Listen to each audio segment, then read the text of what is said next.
Oo, malaking perwisyo ang dinulot ng balikatan exercises kasi hindi kami makalaot sa dagat at saka ipinagbabawal niya ang mga pangingisda sa laot.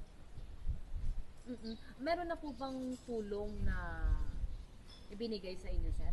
Wala pa po pa, ma'am.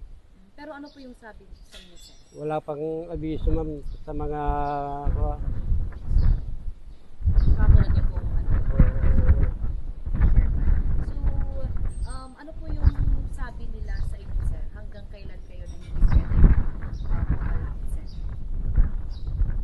hanggang 3 to 4 lang, ma'am, ang sinabi nila So, kahapon po, kahapon at ngayon, ma'am. ngayon. Oo. Sa ngayon, sir, na hindi po kayo pwedeng pumalaot, ano po yung pinagkakabalan natin temporarily? Nanguha ng unlok at saka yun lang ang ikababuhay namin ngayon. Tapos po ng balikatan na, sir, pwede na po kayong pumalaot? Oo, pwede na po, pero mahirap na yung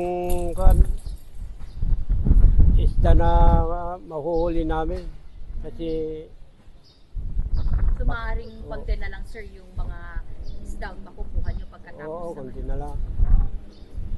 So, how many days po na sa tingin nyo ay marami na namang mga isda sa dito, sir? Umabot po ng isang buwan bago mo. So, isang buwan po yung papalagpas sa inyo. Oo po, ma'am.